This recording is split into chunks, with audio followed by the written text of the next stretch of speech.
Road नहीं तो vote नहीं, रोड नहीं तो वोट नहीं, का बहिष्कार करेंगे, मतदान का बहिष्कार करेंगे, मतदान का बहिष्कार करेंगे। दोस्तों, मेरा नाम राशि ज़हीर है और आप देख रहे हैं online news India.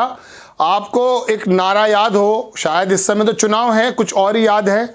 Swami Prasad Maurya कहाँ चले गए, ओबीसी कहाँ जा रहा है, कौन जीतेगा, अखिलेश, योगी जी, या इस तरह की तमाम बातें आपके जहन में हैं।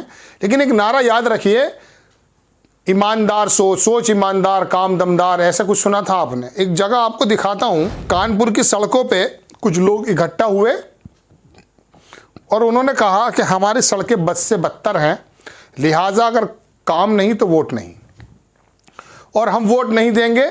और उनका कहना है कि इलाके के पार्षद से हम मिल चुके, वहाँ की विधायिका से हम मिल चुके, व्हाट्सएप पर, ट्विटर पर, फेसबुक पर डाल कर परेशान हो गए। पूरी बस्ती ने होल्डिंग लगा दी और नारेबाजी की और कहा कि अब हम वोट नहीं करेंगे जब तक हमारा काम नहीं होगा। तो वो जो कह रहे थे कि पहले 100 दिन में इतनी सड़कें बन जाएंगी, ये हो जाएगा, वो भी आपको दिखाऊंगा धीरे धीरे। लेकिन फिलहाल इन लोगों की बात सुनिए, ये क्या कह रहे हैं। न्यूज़ 24 ने इसको चलाया है। इन्होंने लिखा, कानपुर रोड नहीं तो वोट नहीं के नारों के साथ स्थानीय बीजेपी विधायक नीलिमा कटियार के खिलाफ नारेबाजी, लोगों ने किया मतदान का बहिष्कार का ऐलान।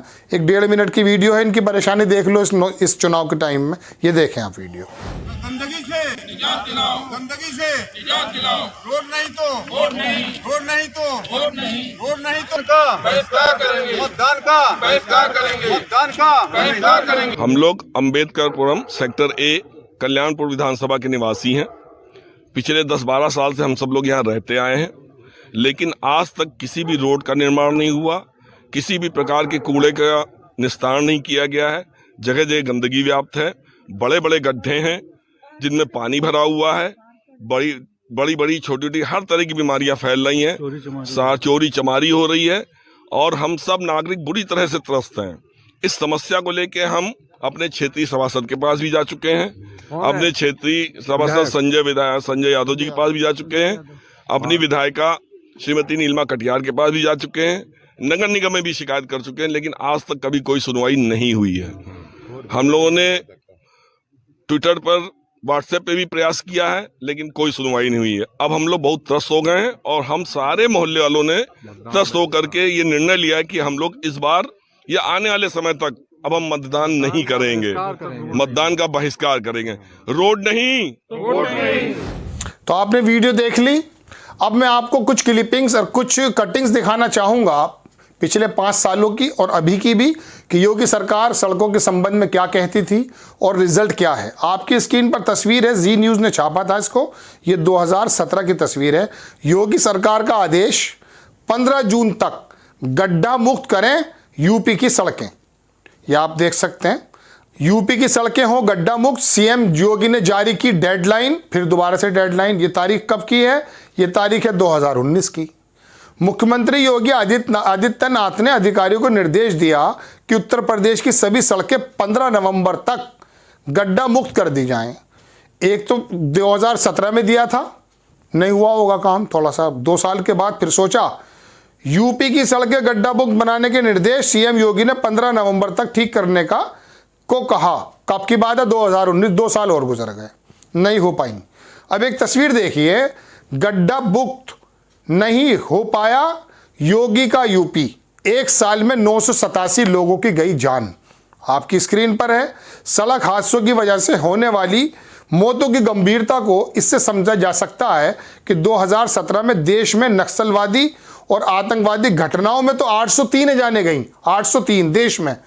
इनमें आतंकवादी, सुरक्षाकर्मी और नागरिक शामिल हैं, लेकिन गड्ढे की वजह से 1 साल में 987 जानें चली गई। नितिन गडकरी ईमानदार व्यक्ति माने जाते हैं। इन्होंने कहा कि जौनपुर में नितिन गडकरी बोले, योगी जी पर भरोसा जताइए, फिर यूपी की सड़कें अमेरिका जैसी होंगी। तो 2017 में कहा था भाई गडकरी जी, गड्ढा मुक्त होंगी, सड़कें बन जाएंगी।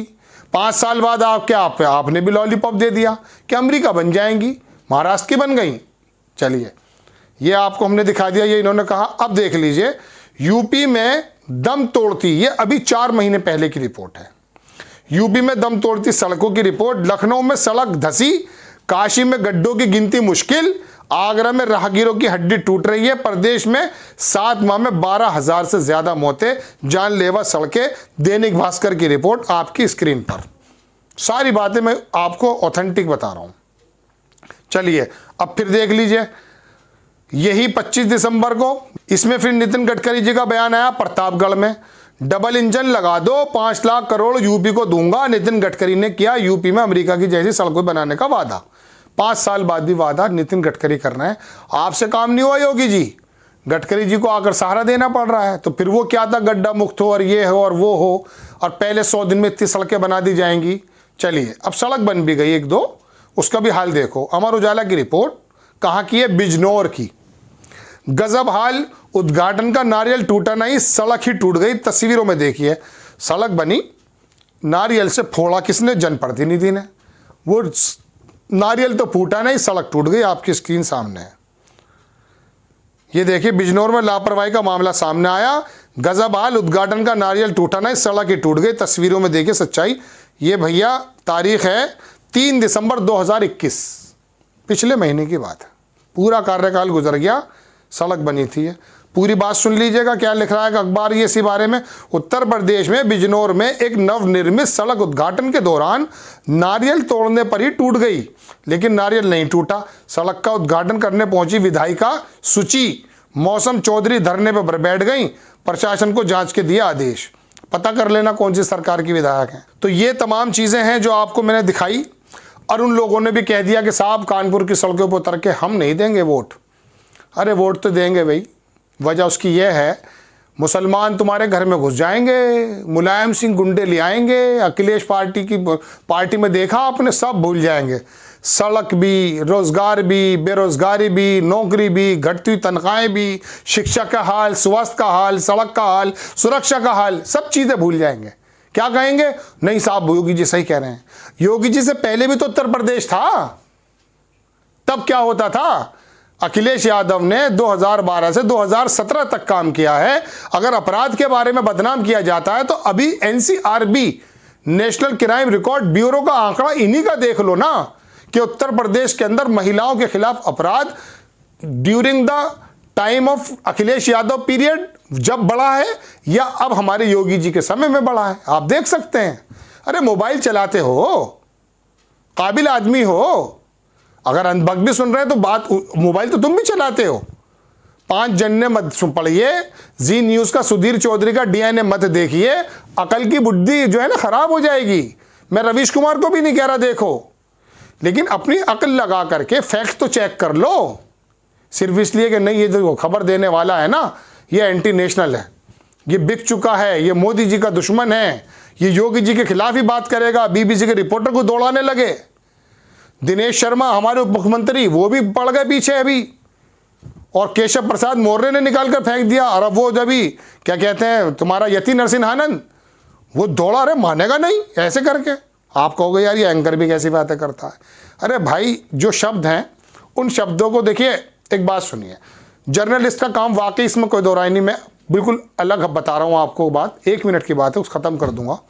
यह होता है कि जो उसने देखा है वो उसको बताए ऑथेंटिक वे में, सबूतों के साथ। लेकिन एक बात बताइए आप हमें, जर्नलिस्ट का काम यह होता है ना कि वो शब्दों के साथ अपने बात भी बताए, जज्बात भी रखे।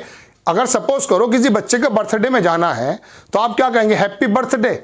वो जो अंदाज कहने का हैप्पी बर्थडे, वो ऐसा थोड़ी ना होगा कि जैसे राम नाम सत्य का होता है। वो शब्द अलग हैं, वो जज्बात अलग हैं, खुशी के शब्द अलग होते हैं, गम के शब्द अलग होते हैं। ऐसे ही रिपोर्टर जब कोई खबर सुना रहा है तो वो सुनाएगा, वो बात तो बताएगा ना, वो उसके पीछे का परिप्रेक्ष्य भी बताएगा ना ऑथेंटिक वे में, यानी कि एविडेंस के साथ। अब कह दो नहीं ये तो पार्शियल है, अलग जा रहा हूं मैं, लेकिन मैं बताना चाहता हूं आपको दर्शकों कि ये सड़कों के हाल के चक्कर में, मतलब सॉरी अपने हिंदू मुस्लिम के चक्कर में, कब्रिस्तान के चक्कर में इन सड़कों का हल भी देख लेना। इसीलिए तो आइए सरकार, आपको मेन मुद्दे से भटकाया जा रहा, कोई भी सरकार हो, आप उनके सरकारों का काम का मूल्यांकन कीजिए, किसने काम किया। जैसे दिल्ली में किया केजरीवाल के संबंध में, भाई मोहल्ला, आदमी की जरूरत क्या, स्वास्थ्य, आदमी की जरूरत क्या है, उसके खर्च, उसका रोजगार। कोविड के दौरान उसके दरवाजे पर पूरी की पूरी किट भेज दी उस आदमी ने, 200 यूनिट बिजली फ्री हो गई, मोहल्ला क्लिनिक हो गए। स्कूल जबरदस्त बन गए। जब पढ़ोगे लिखोगे जब तो जानोगे। अनपढ़ रखा था पुरानी सरकारों ने भी और ये सरकारें भी रखना चाहती हैं, आपको बना देनी चाहती हैं अनपढ़। मत आइए इनके काबूस में चक्कर में। आपको खबर कैसी लगी अपनी राय कमेंट्स बॉक्स में जरूर दीजिए। चैनल को सब्सक्राइब कीजिए, शेयर कीजिए। नेक्स्ट टाइम किसी खबर के साथ आता हूं। जय हिंद। इस खबर को अभी लाइक करें, शेयर करें, अभी चैनल को सब्सक्राइब करें और घंटी जरूर